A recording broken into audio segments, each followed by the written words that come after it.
Welcome back. The Defense Department needs an attitudinal shift, according to a group of members of Congress from both parties. The Future Defense Task Force calls out Russia and China as adversaries and recommends faster development of artificial intelligence and unmanned weapons systems. Tony Bertuca is chief editor of Inside the Pentagon. Lauren Williams is staff writer for FCW, both of them following this task force and the work that they've done. Thanks very much for joining me, both of you. Lauren, I'll start with you. You write in your reporting about this, AI, artificial intelligence, was at the fore of the task force's recommendations, starting with the first one. How pervasive would this task force of members of Congress like to see AI become in weapon systems across the Pentagon? The task force indicated in its report that they'd like to see it throughout every major acquisition program that the DoD has. And they even suggested a stipulation that would tie funding requests to the consideration of automated unmanned systems and AI tools. Strikes me there's a big policy note here that you mentioned too. You write, those programs should be AI ready and interoperable with existing and planned joint all-domain command and control networks, according to that report. That's significant, I imagine, because it says Congress has really bought into the JADC2 concept.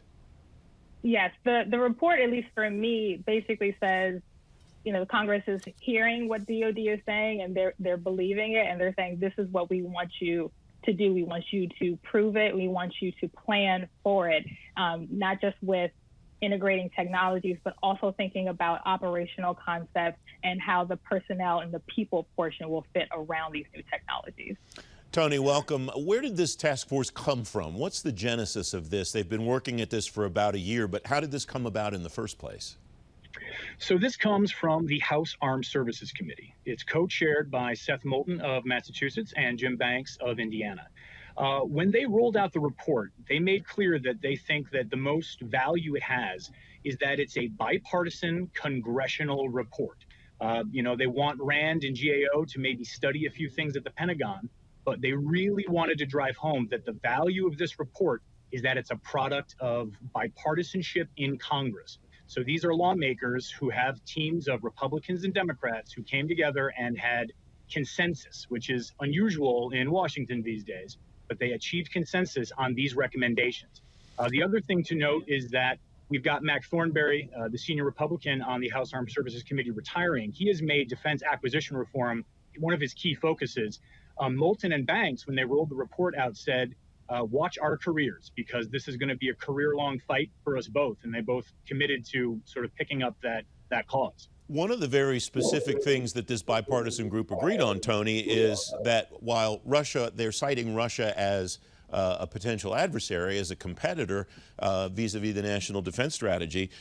Your colleague Justin Doubleday quotes this: China represents the most significant economic and national security threat to the United States over the next 20 to 30 years. They're making it very clear that if this is what they're going to work on throughout their congressional careers, they're making it pretty clear where they're staking their bets, right? Oh, certainly. And this is part of a broader shift that began toward the end of the Obama administration, when you had the third offset under Ash Carter and Bob Work. And I think, you know, certainly the threat of China's military and the way it is able to integrate its economic forces, that is something that has gotten the attention of the United States military. They put out the China Power Report every year, and they've been talking about it for years now, that, you know, China is the geopolitical adversary for the United States. Lauren, you mentioned a number of things in your report here that you have you've covered a lot. And one of those is the fact that these members of Congress in this report are saying invest in places that are innovating across the department. What's your takeaway from that? How do we watch that to see whether Congress puts their money where their mouths are?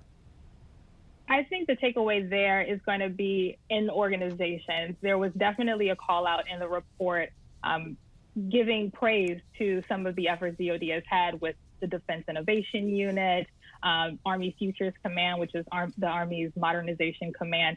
They're seeing how these new organizational approaches to tech modernization are working, and they like it and they want to see more of it. They even called out Kessel Run during the unveiling of the report. So I think they want to see this scale up, and we're going to have to watch the space to see if that can actually work. Tony, what's your sense of what's connecting all of those innovative pockets across the Pentagon? The one critique of those organizations has been they're doing great work.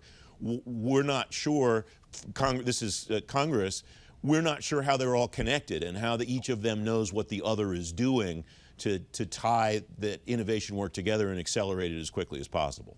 Yeah, certainly the criticism we've heard now for years is that these are just brush fires of innovation and excellence that don't get transmitted into larger programs. But that gets back, though, to some of the report's more specific recommendations, right? They do make broad recommendations that are hard to see as immediately actionable, right? They say we want a Manhattan Project for artificial intelligence.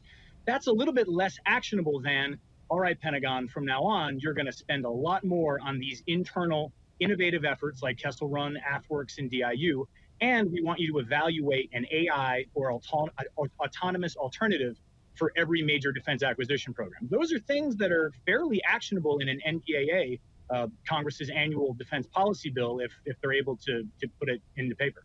Tony Bertuca, Lauren Williams, great contributions. Thanks both very much. Thanks for having me.